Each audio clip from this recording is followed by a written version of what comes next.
Ceasefire announced. 2025 off to a banger start. Just like you predicted, there's idiots who think Trump won't give Israel what they want later. Listen, for the time being, Trump is my man, okay? I don't care. It's a brief moment of solace. Do you understand? For the time being, if the bombs stop, then they stop. So far, the man is not even in office yet, and he's having a banner year, okay? Why are we giving Trump credit for this deal? What? Why are we giving Trump credit for this deal? Who do you think facilitated the deal? You think it was Biden? I can't believe we already have liberals in the chat running defense for Joseph Robinette Brandon here. Wow, that's awesome. I don't personally believe Donald Trump is a peaceful dove. Make no mistake. And I don't personally think Donald Trump is going to be good for the Palestinian population. Make no mistake. I don't think he's going to end the Israeli apartheid. If you think he's going to do that, you are also delusional. But on this day, on this glorious day, it's hard not to say, look, the big dog, he did it. The big dog did it. Okay. Yeah, my guy would have given Reagan credit for releasing the Iranian hostages. I think the thing that you don't understand in that process is that even if there was incompetence, you're talking about a foreign adversary, not stopping a foreign ally. Okay. Joe Biden had the opportunity to do this with one phone call. I talked about this virtually every single day for 15 months, that Joe Biden can stop this today. He can stop it tomorrow. He can stop it yesterday. He chose not to do so. Do you understand? He chose not to do so. Israel was the party that was responsible for refusing to recognize the conditions set forth by Hamas early on, the conditions that Israel had placed on the ceasefire negotiations on July 2nd, and the deal that is in place right now is virtually identical to those deals. There have been more than 30 different instances where Hamas tried to facilitate a ceasefire. Israel refused it every step of the way. Joe Biden made it seem as though Israel was not the actual responsible party for refusing to deal with a ceasefire, and it was actually Hamas that was ruining it. And that's what's crazy about the situation, because Joe Biden had virtually every moment, every opportunity, all the power, all the cards to stop this by forcing Israel to meet his demands. And for a lot of liberals, I think this is impossible to contend with, okay? Giving Donald Trump the opportunity to take credit for the ceasefire is entirely in the hands of Joe Biden. It is entirely in the hands of Joe Biden. If you think that additional pressure from Trump and the whole cut it out narrative that Trump applied in this situation, or maybe even a secret side deal that he cut with Benjamin Netanyahu, which will inevitably lead to possibly infinitely more bloodshed down the line, which I do believe he did.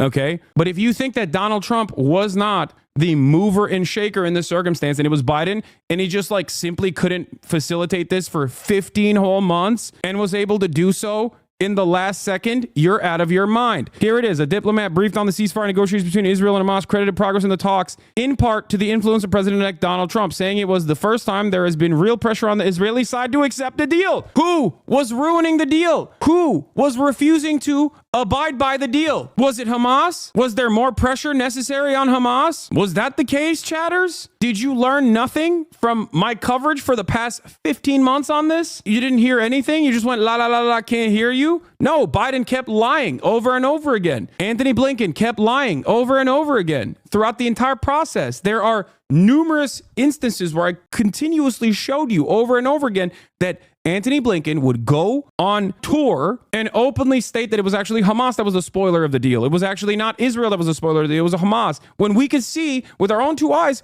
who was actually spoiling the deal. And in this moment, the only thing standing between the people of Gaza and a ceasefire is Hamas. They have to decide, and they have to decide quickly.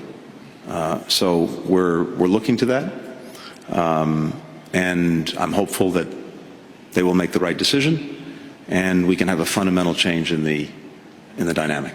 So one must ask the question, why was Anthony Blinken and Joe Biden actively defending the Israeli side of the conversation? And why is everyone saying Trump pressured Netanyahu? Come on, man. Y'all are out of your goddamn minds if you think that the Biden administration finally packed this up. 2 weeks ago, Biden gave $8 billion of arms to Israel. 2 weeks ago, January 3rd, working tirelessly around the clock for a ceasefire. I guess you genuinely believe that when they were saying it. The grossest side of this process is that Biden had all of the power. He is the president of the United States of America. He could have done this. He could have done this this day one. He could have done this early October 2023. He could have done it in November. Anthony Blinken and Joe Biden actively sabotaged the peace talks, the ceasefire talks, and defended the Israeli side by lying to the public. Here it is. Blinken apparently tanks ceasefire negotiations by fabricating a story to make Netanyahu look good. One of the many lies the Biden-Harris admin told to shield Israel from criticism. This is from a Times of Israel reporting from a couple months back. He pointed to a meeting Blinken held with Netanyahu in August, after which the secretary announced that the Israeli premier had accepted a U.S. bridging proposal for a hostage deal.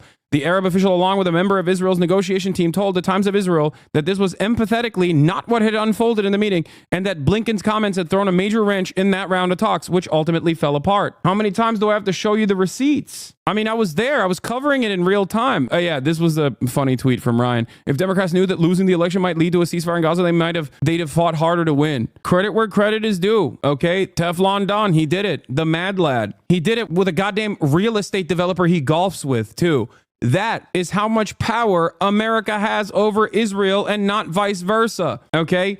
It's all a matter of who holds the cards. It's all a matter of actually pulling the levers of power if necessary, whether it is because you have a grander ambition for the region, a larger design for the region down the line because you got $100 million from Miriam Adelson to permanently annex the West Bank, or whether it's because you want to look good for your inauguration, or whether because you're a major Nixon head or a Reagan head and you really wanted to do exactly what they did back in the day because you have this tendency to reinstate old historical wounds of the Democratic Party in the way that famous Republicans have in the past. I don't know. It doesn't matter. What matters is Biden had all of the power to facilitate a ceasefire for 15 months, and he saw all of the baby murder. He saw all of the children being murdered. He saw the entirety of the Gaza Strip eviscerated, gutted with American weapons. And he said, $8 more billion, please, to the baby murder machine. On this day, we celebrate. You know, we celebrate what is to come, even if I am skeptical of the future. Okay, even if I worry about the future. But on this day, I will say, may Allah awaken the people and help them to see the evil doings of Israel and the United States.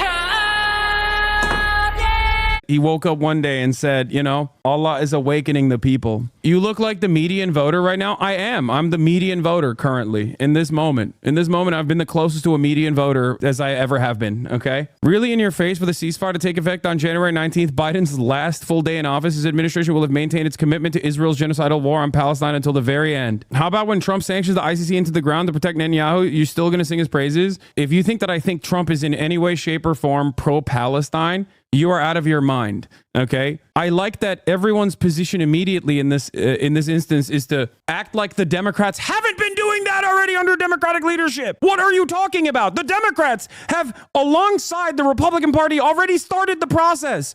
So what are you talking about? You know what they didn't do, though? Facilitate a ceasefire. So shut up. What is this argument? There is no defense for the Democratic Party on this day. There is no defense. It's just untrue. You can be critical of Donald Trump. You can on Donald Trump, and I certainly will for the rest of this day. But in this very moment, if you are reaching so far and wide that you make it seem as though Joe Biden had anything to do with this, aside from routinely allowing Israel to just do whatever it wanted over and over and over and over again, you're out of your mind. Yeah, remember the ceasefire button was a youthful TikTok fantasy. Here's Matthew Iglesias. I'm out of touch with the youth, but my sense is that there are now millions of pseudo-informed people gassed up on TikToks and Instagram Reels who believe there's some kind of permanent ceasefire button in the Oval Office that Biden is perversely refusing the press. So what happened? What happened? Did Trump find the button? Was it next to the Diet Coke button? What happened? How do we hit the button? It seems like there was a button. Everyone kept saying, Hasan, you are so childish.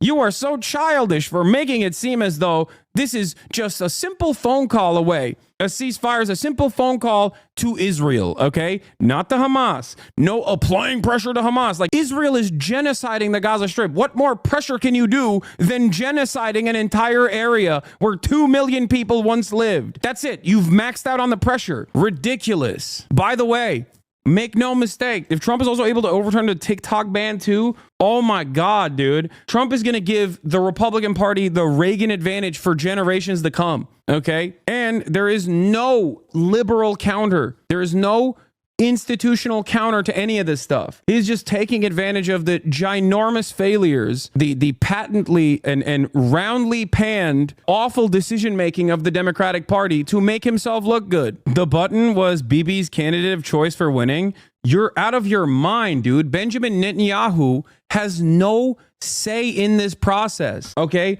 All they can do is try and undermine American interests in the region. But at the end of the day, if America's like, oh yeah, you're going to continue killing people even though I want you to do the ceasefire, okay, how about no more weapons? What's going to happen when they don't get Tamir interceptors, dude? What do you think would happen if American cruisers and aircraft carriers in the region go, okay, we're turning around then? What do you think happens to Israel then? What do you think happens to Israel without the 2,000-pound bombs that we were consistently sending to Israel as they kept literally running out of ammunition because they dropped multiple nukes worth of munitions on Gaza? What do you think would happen to Israel if America was like, all right, we're not protecting you anymore then? Are you out of your mind? What is the Iron Dome without Tamir interceptors? It's nothing. There is no world where Israel gets to do what it's doing without every step of the way America saying, yeah, we love this. Keep going. We love it a lot, actually. Okay? We love it so much. Yeah, the Iron Dome without interceptors is an umbrella. It's not even an umbrella. It doesn't stop anything. The reality is the reason why nothing has happened for the whole time Biden was in power is because he's completely disabled. My friends that intern in DC and young people that talk. No, I mean, Biden's ineptitude aside, like, they wanted this. The Democrats, as an administration, wanted this to continue. The narrative for hogs is now Trump is just better at applying pressure. I mean, is it wrong? Is that wrong? Is that the wrong narrative? No, the real narrative is there's a button that must have been pressed somewhere along the line. And Trump was like, yeah, it's done. Okay, I'll give you whatever you want later down the line, but just cut this out right now. That's what I think. Okay. In this brief moment, there is a moment of solace here, and there will most likely be a tremendous amount of pain that comes later down the line. Okay. But ultimately, is it false that Donald Trump, even when he wasn't president, was able to literally facilitate by applying pressure to Israel? Is it wrong? You got so much information coming out of the Biden White House where they actively told Israel, yeah, go blow up in Lebanon. It's great. We love it. You know, keep going. And even if you don't have insider information, you have outsider eyes to look at the situation. Every day there's another report of Biden being like, oh, I'm so angry with Benjamin Netanyahu. Here's another $8 billion of weapons, sir. That's crazy. Great, though. It seems like the same media apparatus that actively defended Israel's genocidal ambitions is now trying to reframe the narrative in an effort to give Biden credit 5 days before he leaves office, when he very clearly, openly kept lying at the behest of Israel over and over and over again. And it's great. It's great.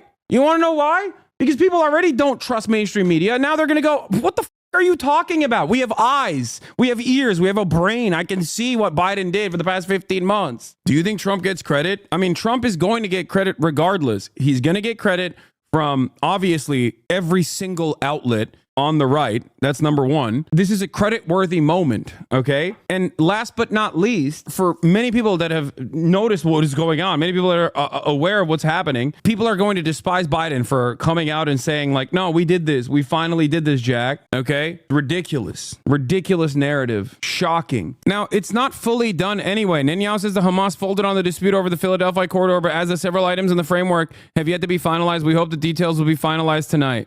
Liberals in the chat trying to say this guy was actually the principal negotiator. More than 15 months of conflict that began with Hezbollah's brutal massacre on October the 7th. I'm just going to run that again. More than 15 months of conflict that began with Hezbollah's brutal massacre on October the 7th. Hezbollah on October the 7th did a brutal massacre? You think that guy did the ceasefire? That guy, he just remembered he had the power 5 days before he's out? What kind of ridiculous false reality are we living in where people even entertain the notion that this is competent leadership in display? Of course, liberals are going to lose permanently and forever. You are making the most reactionary, stupid, mouth-breathing losers look sane when you try to literally justify anything that you're seeing here. Anything. Like, it's psychotic. It's QAnon. This is QAnon, okay? There is no difference functionally between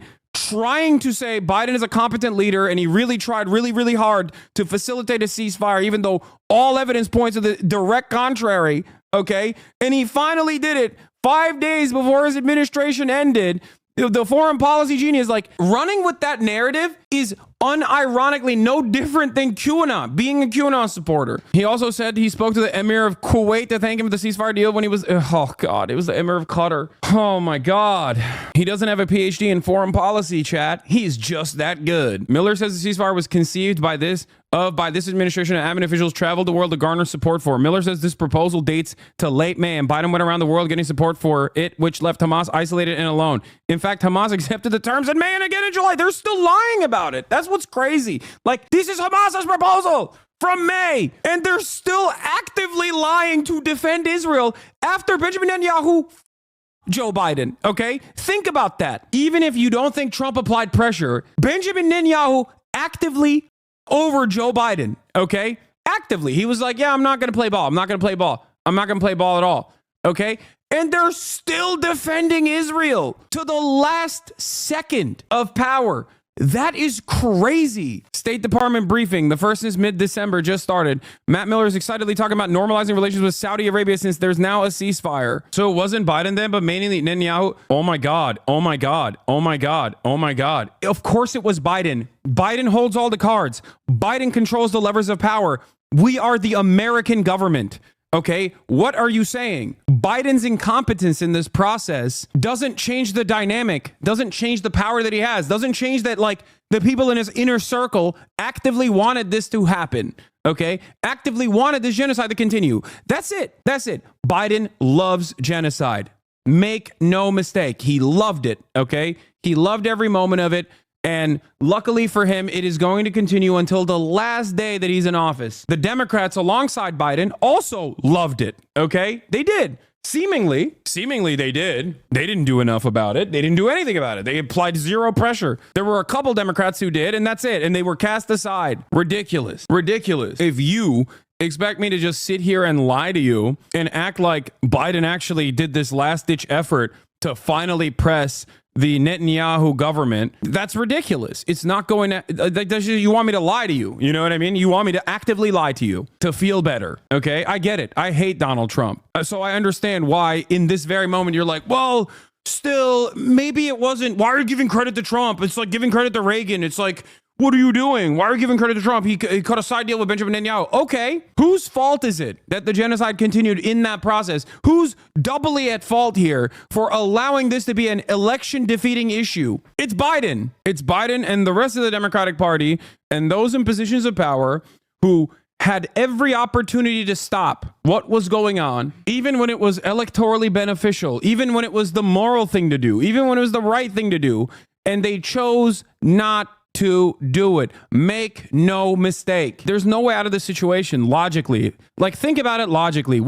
Think about what you're saying, okay? Think about what you're defending in this process. I tweeted this a couple days ago. I said, I guess Trump is an infinitely better statesman than the foreign policy genius Biden. Or maybe Biden wanted to continue killing Palestinian children so bad, he was willing to throw the election away. And now for $100 million, Trump will likely allow the permanent annexation of West Bank. Is it that Trump is a better deal maker? Or what was it that Biden just couldn't do this for 15 months and simply got himself ready to muster up the courage to finally do what's right? Is that what you think? Bro just ignores the Republicans unanimously support Israel for the last 4 years. Hasan definitely a CIA operative. It gets more clear every day. Yeah, totally. Yeah, I am a CIA operative. That's right. I'm a part of the deep state, working to defend Donald Trump, actually. Why am I a CIA operative? Because I'm criticizing the guy who defended Israel for the past 15 months as Israel continued to do a genocide. If you are oblivious to the reality of what unfolded for the past 15 months, and if you still choose at this very moment to give some semblance of support to a dying man who is a genocidal monster,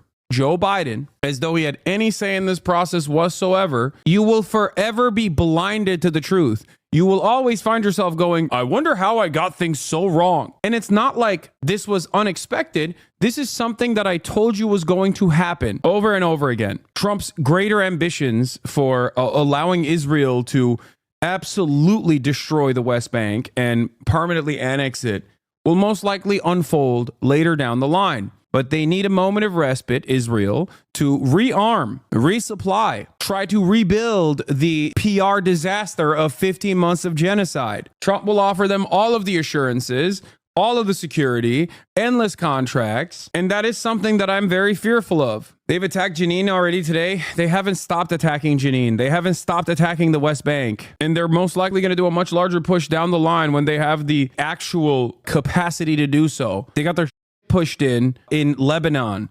Okay, the Israeli economy is on fire. They have to rebuild a little bit before they can make an active effort to permanently annex the West Bank. Trump is going to give them the bandwidth. Netanyahu had absolutely no respect for Biden. It doesn't matter if Netanyahu has no respect for Biden. I agree with you. He didn't, okay? He treated him like a fool, like a doddering old fool over and over and over again.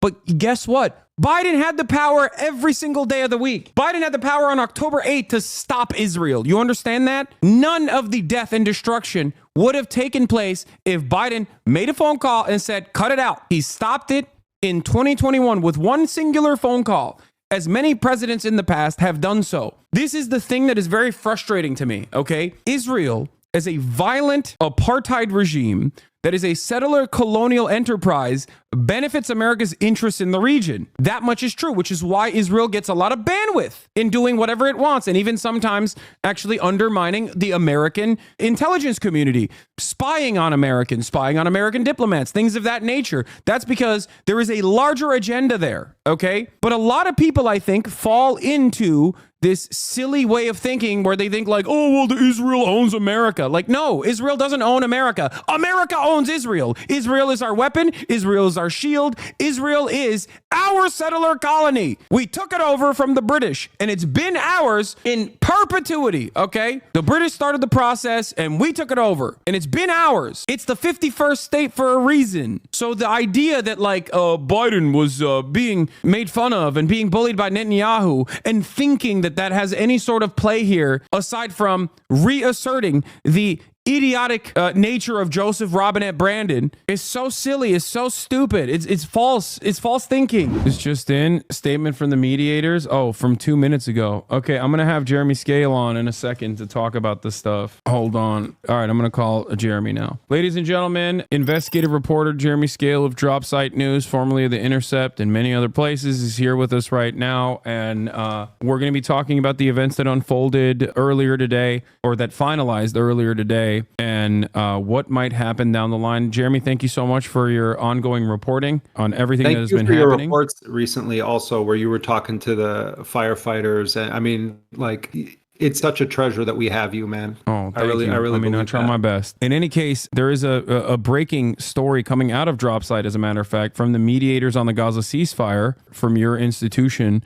But before we get into that, I wanted to hear you break down everything that has happened in the last week or so, if possible. Can I show you one thing? I'm going to pull this up on my phone. I just want to show you something that relates to everything that we're talking about here, which is I obtained today. I'm in touch regularly with people that are on the Palestinian negotiating team. I want to share this. We didn't do this as a story, so like this is an exclusive here. I obtained a document that was agreed to by Hamas on Monday. It's Wednesday right now, we're speaking.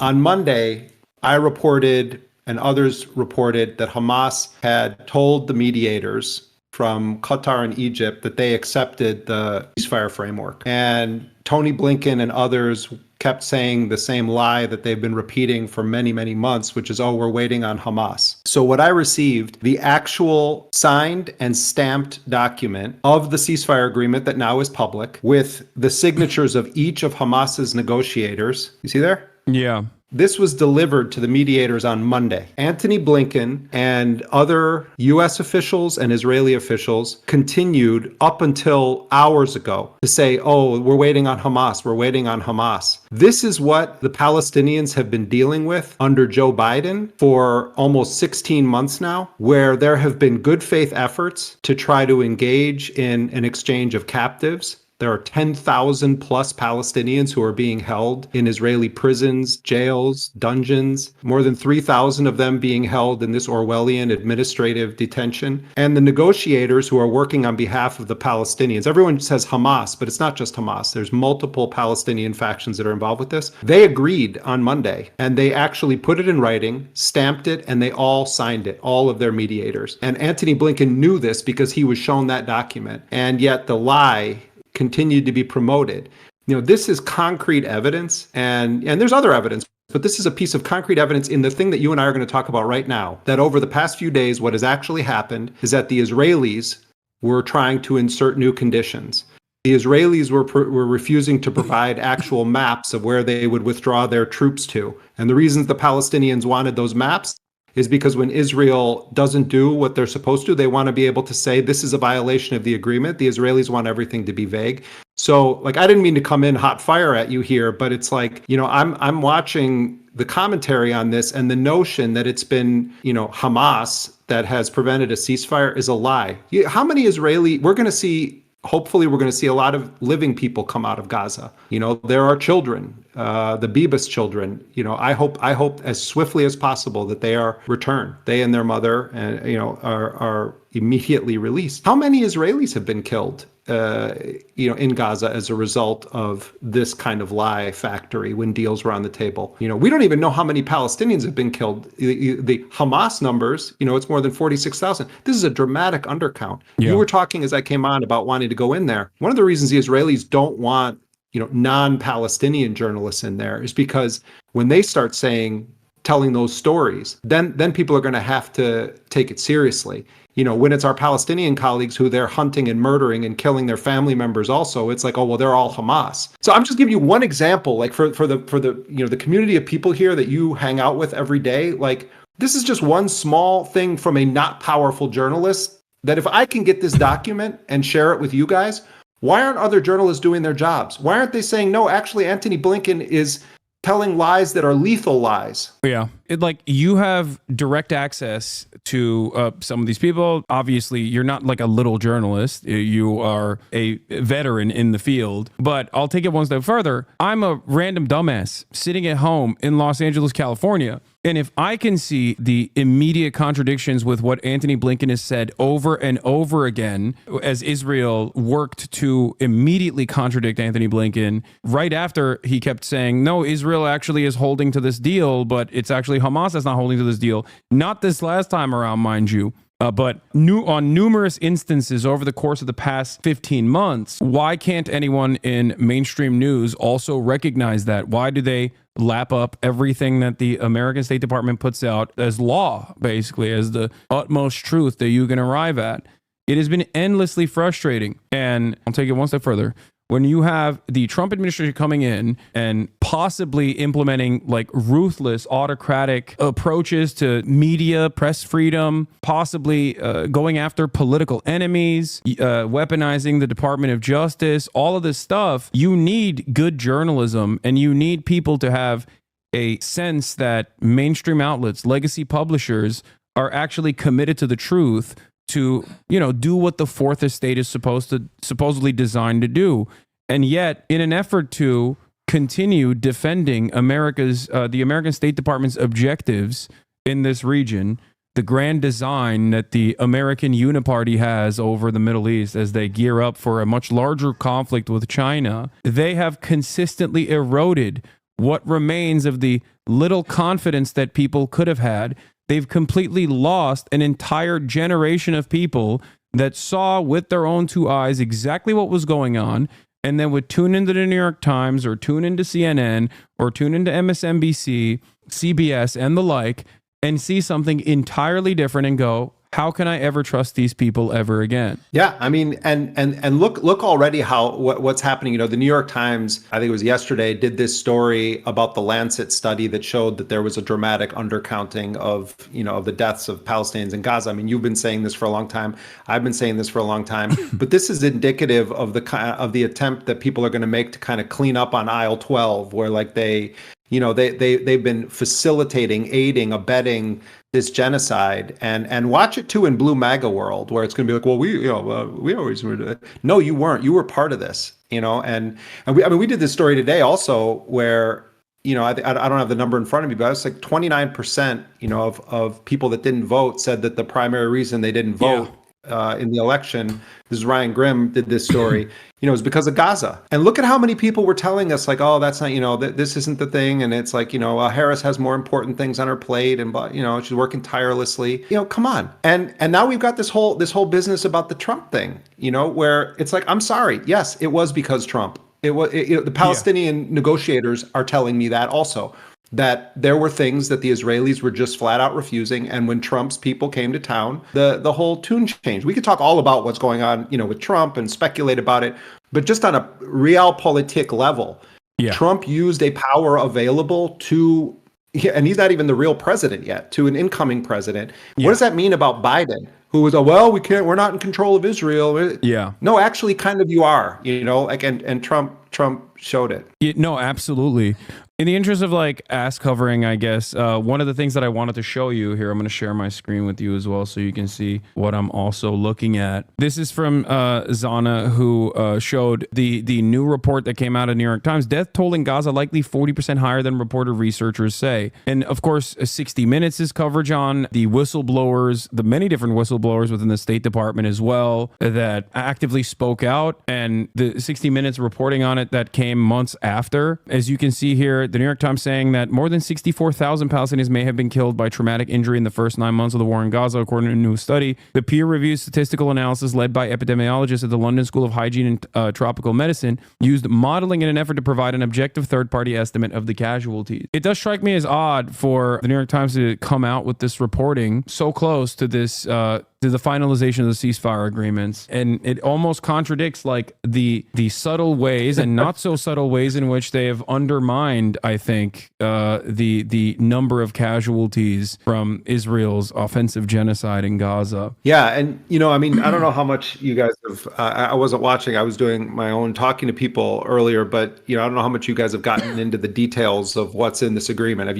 you covered the bases on that? I only covered it yesterday, but from what I understand, I don't know what the new information that came out of it, but you're obviously much more familiar with the details, so I wanted to ask you about it. But the poison pill provisions that Benjamin Netanyahu kept adding on to the to the deal-making process since July, like permanent military positions in the Netzarim corridor, permanent military occupation, controlling the Rafah border, a refusal of aid trucks from going in, all of these things have seemingly been cast aside, at least even in the first phase of the negotiation, where maybe I'm wrong and you can tell me. Benjamin Netanyahu has actually conceded on these demands in terms of removing military positions even from the Philadelphia corridor, which was a major point of contention. On paper, if this deal moves past this first phase, just back up, just do a little bit of just basic architecture here. So this is a 3-phase deal. Each phase is envisioned as being 6 weeks long,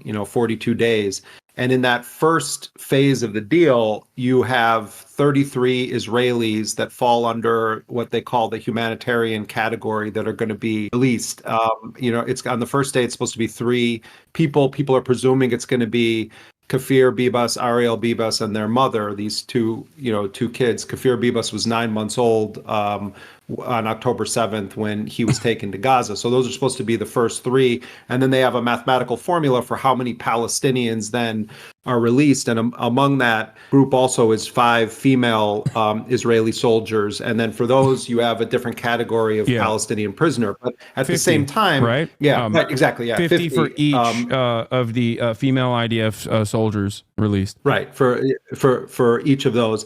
And then you have 600 aid trucks coming in, and then there's going to be the Israelis pulling back and eventually, withdrawing. And if they then make it on the 16th day of the first phase, they're supposed to be no later than the 16th day. They're supposed to be discussing the terms for the second phase of the agreement.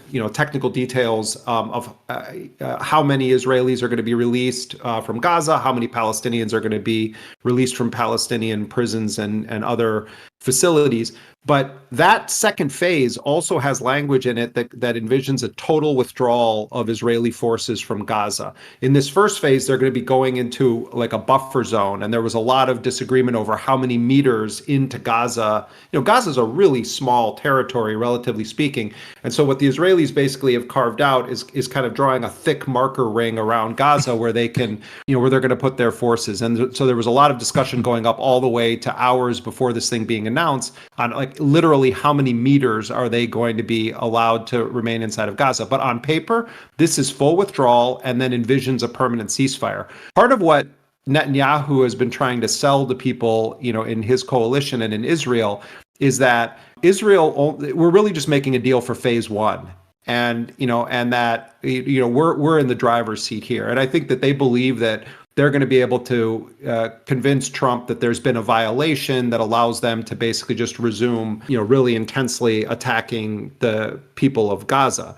But so there are loopholes that Israel can try to exploit. And the Trump dynamic is a wild one, as you know. Like, I don't think any of us are under the illusion that Trump's motivated by love of the Palestinians of Gaza or humanitarian concerns. And there's certainly like a gift bag. Mohammed Shahada, the Palestinian journalist who's been covering this in an really in-depth way, I was just talking to him, and he was like, there's a goodie bag that Trump is giving to Netanyahu, and the reports in the Israeli press indicate that it's filled with a lot of really significant things, including this possibility of resuming the war in Gaza. So, I think we have to be able to walk and chew gum at the same time. Trump absolutely was a decisive factor certainly in the timing of this, but really in kind of finally forcing Israel to agree to it. That's true. On the other hand, Trump promotes himself as the most pro-Israel president possible. Yeah. There's indications he doesn't personally like Netanyahu at all, which could create some interesting opportunities. But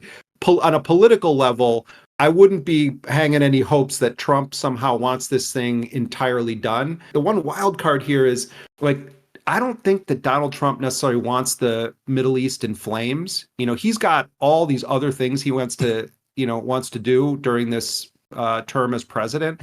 So, there are some accidental things that could end up benefiting the people of Palestine under Trump, whereas, Biden was like a geriatric vampire just refusing to leave and really dedicated to the project of greater Israel, throughout his whole career. So, the Palestinians, they look to the left, they see something terrible. They look to the right, they see something terrible. There's a weird way in which they could end up with a better deal under Trump's presidency, just because of how absolutely atrocious Joe Biden is on the issue of Palestine. Yeah.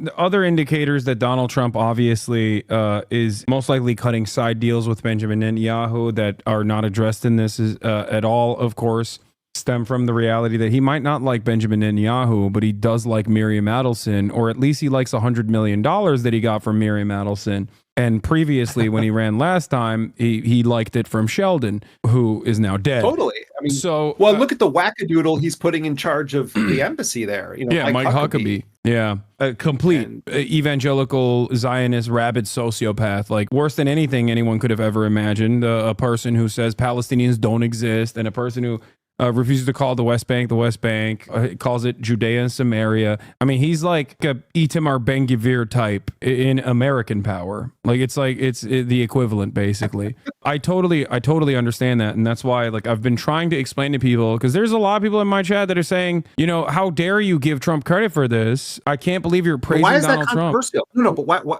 look, just spend a few minutes reading generally reliable or mainstream sources. You can find it from the left to the far right in Israeli media.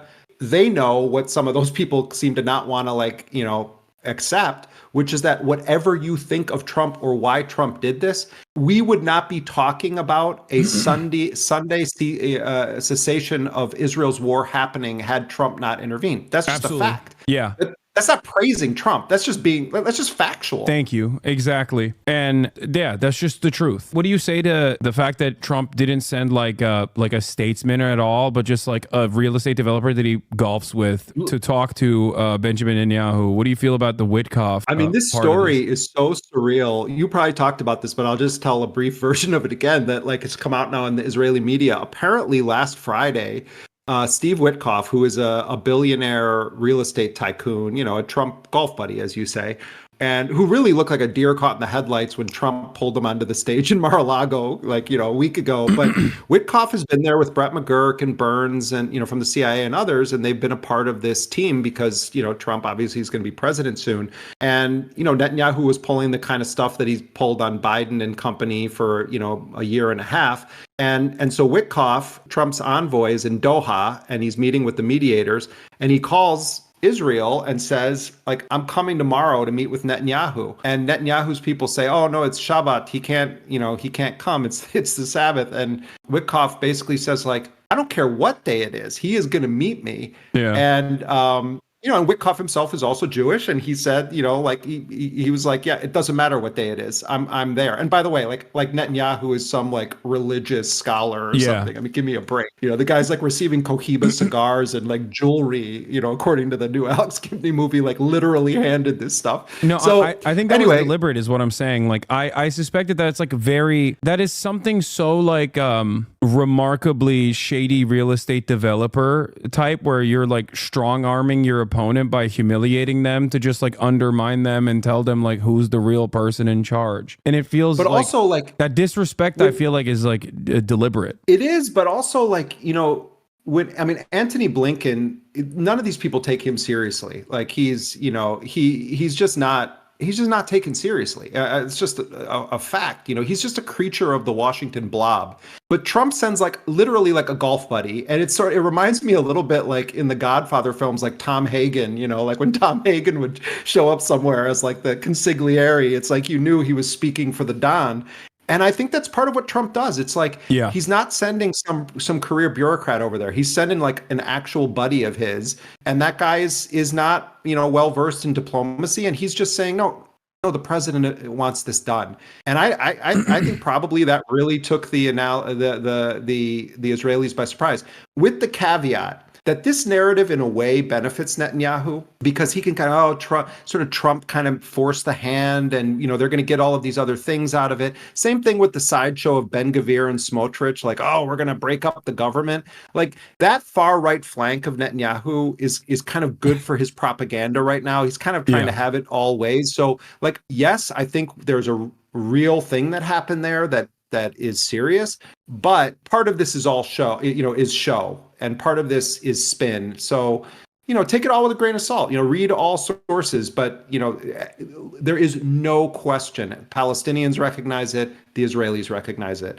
I'm talking about people that are making this deal. Trump played a decisive factor in this. And I know it's making people's heads explode, but we have to be able, this is going to be a long 4 years ahead of us, a long 4 years. And we have to learn to be able to walk and chew gum at the same time when we analyze the Trump presidency. And remember that Joe Biden was one of the most bloodthirsty warmongers in American history with this war, facilitating a heinous genocide and gleefully doing it for large parts of it. So let's be accurate. Let's be honest. Let's call a spade a spade. Let's recognize the dangers of Trump. Let's talk about the dangers of Trump. But also, we need to be able to speak honestly about it.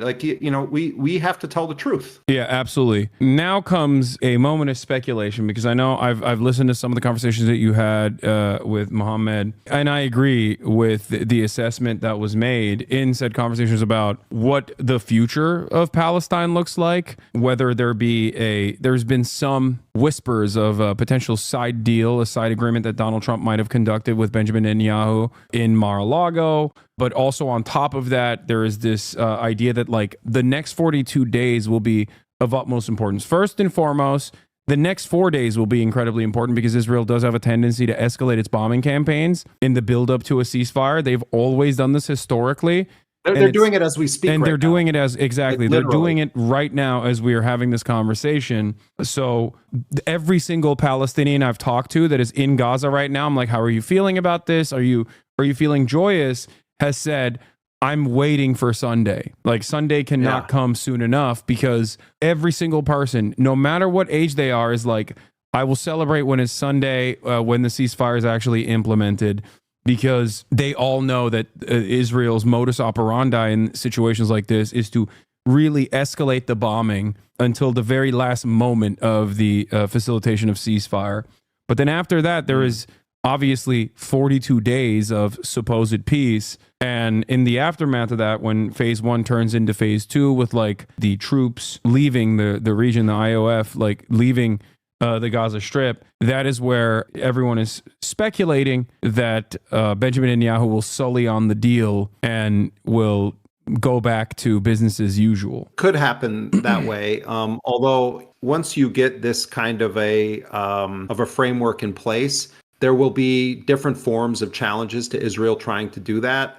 You also are, this also envisions internationals being on the ground in, a variety of capacities. So I think that's a real risk. I think it's a real possibility. I don't think it's a fait accompli. I have had a similar experience with Palestinians I've been talking to today in Gaza, except, I think on the one hand, like Abu Bakr Abed, who's, reports for Dropsite and Electronic Intifada and went viral with his press conference the other day talking about the lack of solidarity with Palestinian journalists, he's crying tears of joy. I mean, just the mere idea that there could be an end to this, even if the future is uncertain, I think we have to recognize none of us understand the complex emotions of what it's like to be a Palestinian of Gaza, particularly a Palestinian who is in Gaza right now.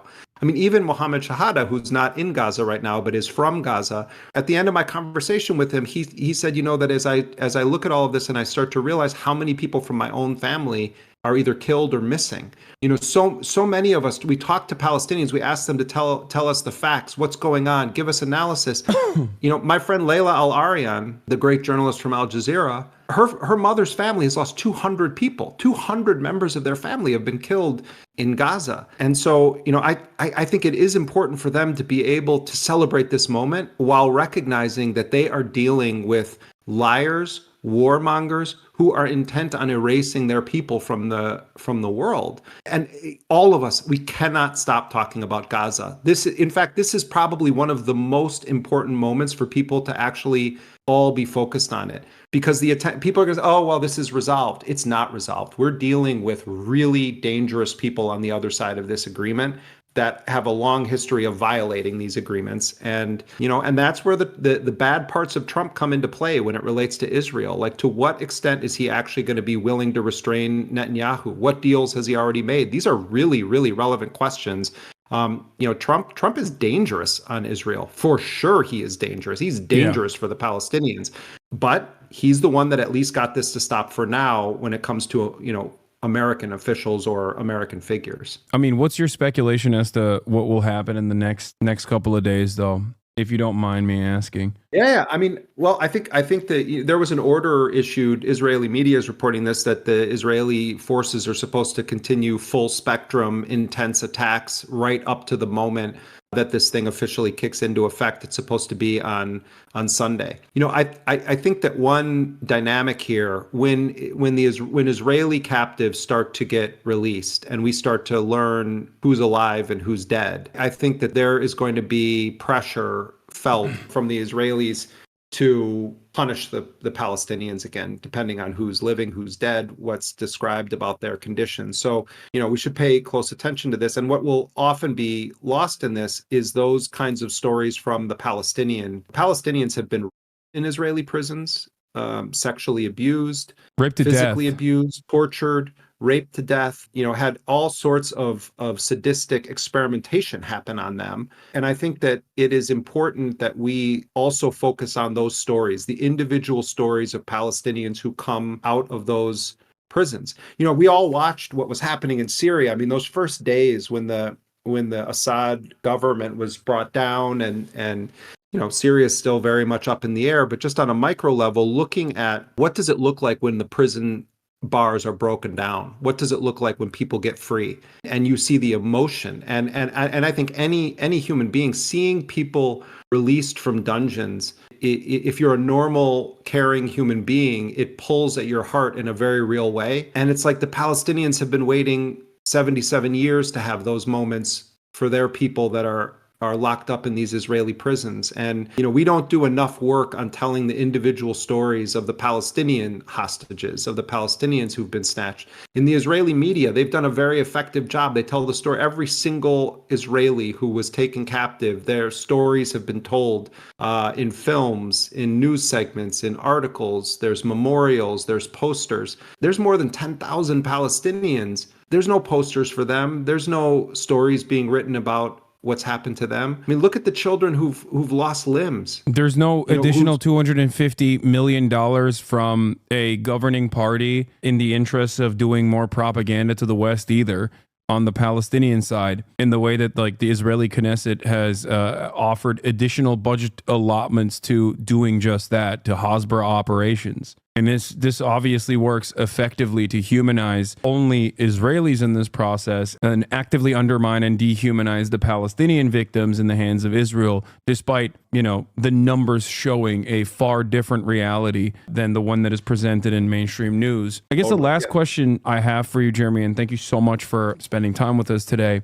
is in terms of going into Gaza. This is a real question that I have both for myself. I've been talking to some people that have worked inside of Gaza in the past as well, like some of the journalists. And if the Rafah corridor is open in the aftermath of this ceasefire, is there a possibility to go into Gaza, and how dangerous it is? Like, do you think that Israel will allow foreign journalists and foreign humanitarian rights groups to actually go into Gaza to conduct investigations and to shine a light to the full scale of the atrocities? Because I'm very fearful that this goes completely against Israel's interests of maintaining this faucet of propaganda. And if all of a sudden, as you've mentioned, the claims being made by Palestinians are laid bare and are now being shown by Western reporters, these trusted institutions that Western chauvinists seemingly only care about when they are reporting on it, all of a sudden the dynamic will be very different, and it will certainly play a role in undermining Israel on the global political stage. I mean, there's a real question of whether Israel will even be able to prevent it. And the Egyptian government has not exactly been the great facilitator of press being able to cross over into Gaza. I mean, it happens.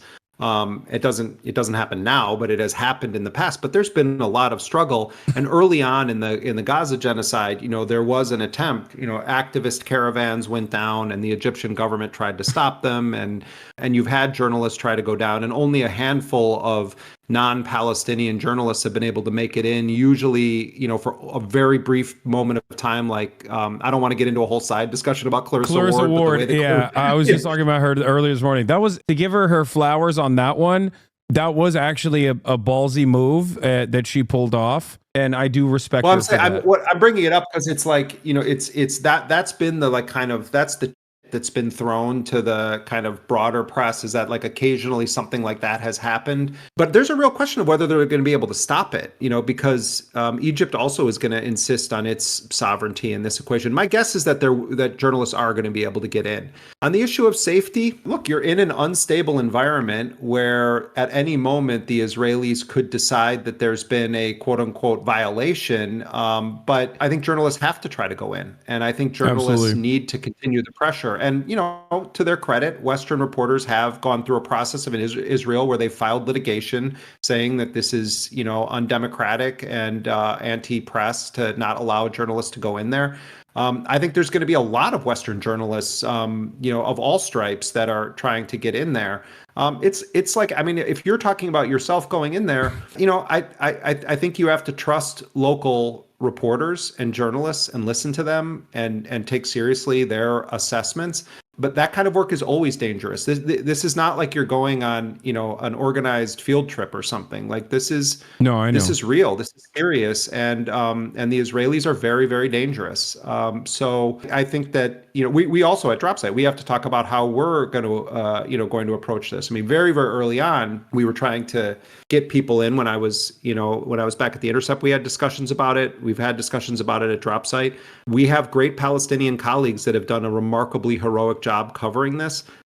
It's important also that non-Palestinian journalists go in there to pick up some of the pressure on our Palestinian colleagues and start telling the world. And the reality is, unfortunately, that sometimes people listen more to to non-Palestinian journalists. I mean, that's just like, it's horrible, but it's true. And I think that it's going to be an undeniable crime scene that people are going to be witnessing. And that's why the Israelis don't want anybody in there. Yeah, I don't know. I mean, I'm thinking about the logistics. Like, this just happened. So, it will be like, the nature of my coverage is that it's real-time live stream broadcasting. So I don't know if that offers a crosshair or a shield in that regard, where it's just like it's something that is, impossible to reckon with or avoid, I guess, in that regard. I mean, look, I was in Yemen at the height of Obama's drone wars, and in Somalia and other places where, is there officially a war declared? No, but there's,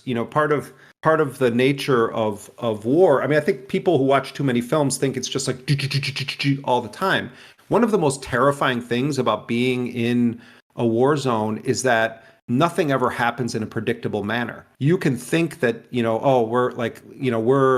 were out in the field. Let me just give you an example. We're out in the field. We're filming people. We were filming this thing, but now we're back to wherever we're staying and we're safe. Well, why do you think you're safe? Anything can happen there. So it's the unpredictable, unexpected nature of it that often is kind of the most terrifying. And I think that's true also of civilians. How many stories of Palestinians did we hear where a parent says, "Oh, I went out to forage for food," and then their family is killed when they go out? Or someone gets sent out to go and do a mundane task. I'm going to fill some water, and they end up getting killed. I mean, to me, war is not like you see in films. It's like one of the most terrifying aspects of it is that bad, horrifying things can happen at any moment. And I think that vibe is still going to be true, even if there's this quote unquote, cessation of hostilities in that first phase. But that's what journalists do. They go and they take calculated risks, and sometimes the calculations have to be thrown away because of that unpredictable nature of what can happen in a war zone. Well, I'd like to talk to you more about that offline as well, in terms of like what the best possible way to do that as well. But thank you so much, Jeremy, for coming on and enlightening us as always. And also thank you so much for your consistent, continued coverage. And thanks to you also, like, you really helped get Dropsite off the ground, and like so many people from this stream are now like subscribers and write us, and so we're super grateful, like, for your solidarity and your help, and also helping Dropsite launch into the world. You often like disparage yourself, man, but like when you do something that's hitting, it's really hitting. Like, and I think your voice matters more than you give yourself credit for. I try to do my best, but I am, at the end of the day, nothing without my community, and I think that they are the ones who make my reach more meaningful, I think. But once again, thank you so much. All right. All right. Take care, everybody. All right. Bye. That was Jeremy Scahill of Dropsite News, ladies and gentlemen.